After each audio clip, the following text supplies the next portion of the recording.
Have you ever noticed that no matter how much your salary increases, your bank account at the end of the month always seems to hover right around zero? It isn't because you are bad at math. It's because the entire consumer system is mathematically and psychologically engineered to make you part with your cash. If you're new to the channel, welcome. I've spent over 30 years working in the financial services industry, with more than 25 of those years working directly inside the banking system. Today, I'm going to pull back the curtain on the exact psychological triggers that are forcing you to overspend. And I'm going to give you a foolproof 7-day reset to help you permanently take back control of your money. After decades working in banking, I can tell you a secret. Financial institutions know your psychology better than you do. They rely on something called Parkinson's law, which essentially states that your lifestyle and spending will naturally expand to consume all the income you have available. If the money is sitting in your checking account, you will find a way to spend it. They also know you are a victim of the Diderot Effect.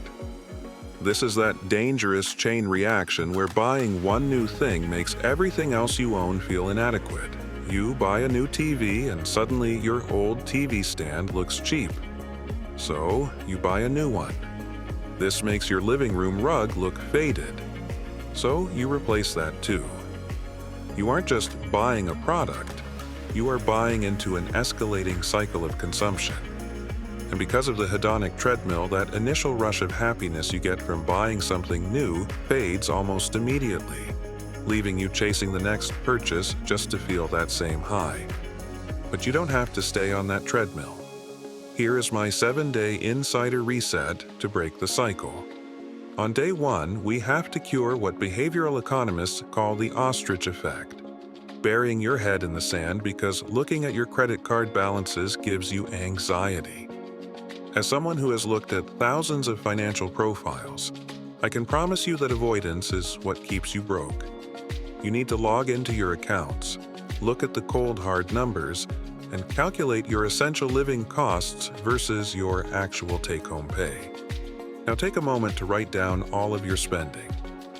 Pay attention to the difference between needs and wants. On day 2, it's time to sabotage the marketing traps. The reason you can't stop spending is that companies have removed all the friction. One-click checkouts and saved credit card details make spending dangerously effortless. Today, you're going to go into your phone and delete your saved card information from your browser.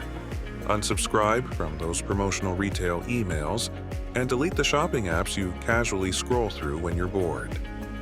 If you want to buy something, force yourself to physically get up and find your wallet. On day 3, we introduce the cooling off period. From now on, whenever you add an item to your online cart or see something you want in a store, you are going to enforce a mandatory 48-hour wait. You aren't telling yourself no. You're just telling yourself not right now. I guarantee that 80% of the time the emotional urge to buy will evaporate before the 48 hours is up. Day 4 is a mindset shift. After 30 years in wealth management and banking, I'll tell you the biggest illusion out there. Looking rich and being wealthy are two completely different things. You have to stop playing the status game of trying to impress people on social media. Real wealth is the money you don't see. It's the cars not bought, the clothes left on the rack, and the peace of mind in your investment accounts. Today, define what financial independence actually looks like for you, not for your neighbors. On day 5, we change how you view savings.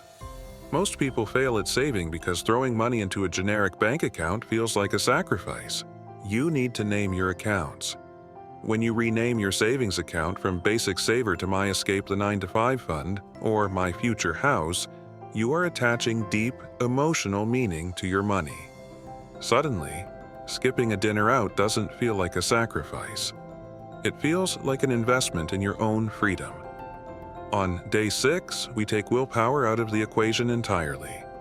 If you have to manually transfer your money into savings every month, you will eventually fail. You need to automate your system.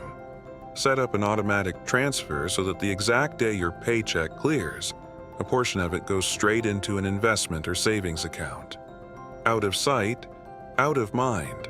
Pay your future self before you have the chance to pay a retailer. Finally, on day 7, you implement a lasting structure. We are going to use the 50-30-20 rule.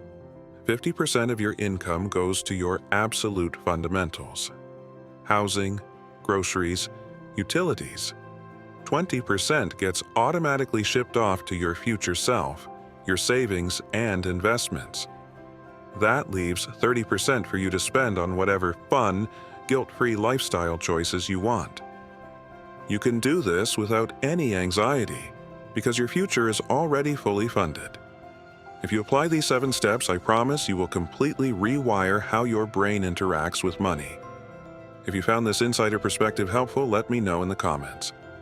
Thank you so much for watching. Make sure to hit that subscribe button, and I'll see you in the next one.